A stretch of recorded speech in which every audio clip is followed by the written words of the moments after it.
सीमावर्ती इलाका है लद्दाख।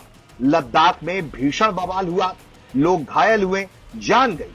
उसके बाद फिलहाल शांति की स्थिति बनी हुई है, लेकिन सीमावर्ती इलाका होने के कारण वहां भारत के सामने कई तरह की चुनौतियां भी हैं और सामने है चीन।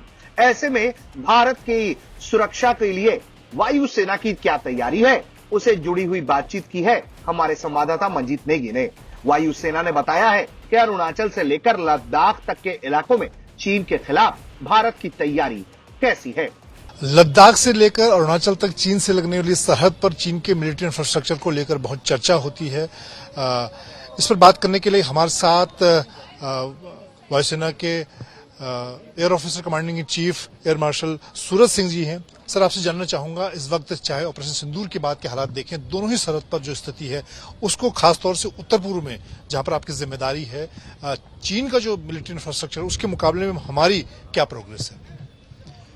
हमारी प्रोग्रेस इंफ्रास्ट्रक्चर डेवलपमेंट की करीब 15 साल पहले शुरू हुई थी और खासकर से पिछले 10 सालों में इसमें बहुत तरक्की हुई है। और अगर अभी आप देखें तो इंफ्रास्ट्रक्चर डेवलपमेंट खासकर से इंडियन एयरफोर्स के लिए हमारी ऑपरेटिंग सरफेस जैसे रनवे, टैक्सी ट्रैक, टारमैग, ये सब का डेवलपमेंट, हार्डन्ड एयरक्राफ्ट शेल्टर का डेवलपमेंट, सन शेल्टर्स का development, operation from ALGs, operations from all civil airports, इन सबको मद्देनजर रखते हुए भारतीय वायुसेना ने इस पे काफ़ी काम किया है।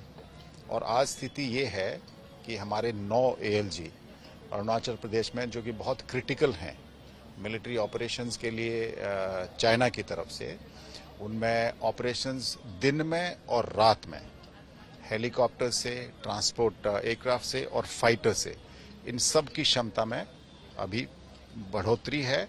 और ये ऑलमोस्ट हर ALG से हम फाइटर ऑपरेशंस अंडरटेक कर सकते हैं। ये काफ़ी, और डे और नाइट, सो ये जो क्षमता है ये हमें बहुत कैपेबिलिटी एनहांसमेंट प्रदान करेगी, खासकर से ऑपरेशंस विद नॉर्दर्न फ्रंट।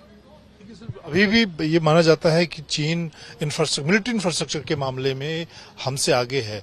उसको मैचअप करने के लिए हमारी क्या तैयारी है? चीन का जो मिलिट्री इंफ्रास्ट्रक्चर है खासकर से एयर ऑपरेशंस के लिए, वो बहुत लिमिटेड था। पर उन्होंने पिछले 2008 और 10 के समय में अगर आप देखें तो 3 से 4 एयरपोर्ट उनके जो है बहुत एक्टिव थे। लेकिन 15 और 18 के बीच में ये करीब 6 से 8 के हो गए हैं और 2030 तक ये 12 से 14 के बीच में होगा। लेकिन हमारा जो इंफ्रास्ट्रक्चर है वो पहले से काफ़ी सुदृढ़ था। हमारे एयरपोर्ट्स काफ़ी स्प्रेड आउट हैं। हमारे एयरपोर्ट्स की capability with respect to fighter operations बहुत अच्छी है।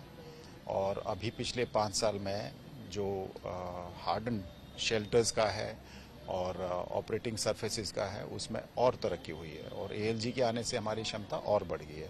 साथ ही साथ जो हाईवे और रनवे, इमरजेंसी लैंडिंग फील्ड जिसको बोलते हैं,